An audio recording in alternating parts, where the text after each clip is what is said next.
Welcome back to the channel. My name is Steve, and today I'd like to talk about a new piece of stereo gear that I acquired, and you probably saw in the thumbnail it's the Advanced Paris A10 Classic. So you may ask yourself, why would somebody spend $3,000 for this amplifier? Well, I didn't, because if it cost that much, I wouldn't be able to get it. Buying them new now is $3,000. They recently jumped up from $2,500 up to $3,000. I was able to get an open box deal at a local dealer, so I paid considerably less. Otherwise, it would not be here.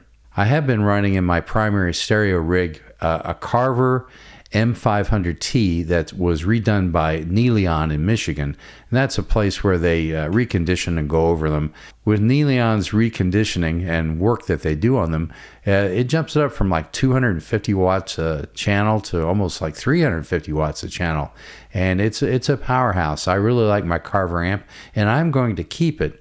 I'm using an Adcom GTP 500 as the preamp for that. It sounds wonderful, and I'm not getting rid of it. I have it in my office here behind me. So I was curious if the Advanced Paris would be a better setup. And now I know. Sonically, there's not a huge difference between the Advanced Paris A10 and my Carver amplifier. Of course, the Carver's been reconditioned to sound as good as a new one, and it does. There is maybe a little bit of a clarity that I'm getting on the Advanced Paris A10 that I didn't have with the Carver, and that could be down to the differences in the preamp with the Adcom. The Adcom preamp is good, but it's probably not as good as what's in the Advanced Paris, and that's probably the difference. But unlike the cheap Audio Man, when I got the A10 and played it, I didn't get weepy. It sounded good though. I don't know, I'd seen a couple of reviews on the A10 where people were getting emotional and crying about having this amp. It's just a piece of gear. It's nothing to get choked up about. You can act like a man! What's the matter with you? But when it comes to the looks department, the Advanced Paris A10 has just about everything beat except maybe a genuine Macintosh, which, as a lot of people pointed out, it's almost like they're trying to be the poor man's Macintosh. I've never owned a Macintosh amp, so I can't say that it sounds better or worse than that. But it sounds very, very good, and I'm glad I bought it. Those blue meters with the red hands and those LED backlit tubes just make the thing look beautiful. It's very difficult to photograph this amp for a thing like this, because when the sun's out and it's a bright room, the plexiglass front on that reflects very, very badly, and it's hard to actually capture what it looks like.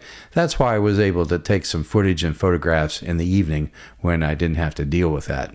Now, as we get toward the end of this video, I am going to include some sound clips, which hardly anybody ever does.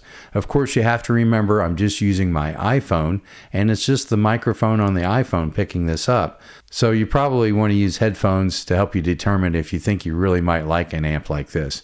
But as I say, does it sound a lot better than a Carver? Well, as many YouTubers have pointed out, it's the law of diminishing returns with some of these things, like the amplifiers. You have to spend thousands more to get any noticeable difference in the sound. So if you have an Emotiva or Carver or Rotel or any good power amp, you really probably don't need the Advanced Paris. But if you like the way it looks, then you definitely have to have it. And that's the camp I'm in. But in the seemingly never-ending quest for that perfect sound, I've taken a step forward, and I've determined that I'm never really going to get to anywhere where I'm actually satisfied. I think even if I had a Macintosh, somehow it would be less than what I was expecting. So keep that in mind when you start to have lust for these things, because you may not actually get anything more than what you already have. And with that, I'm going to leave you with a sound clip here so you can get an idea of what it sounds like.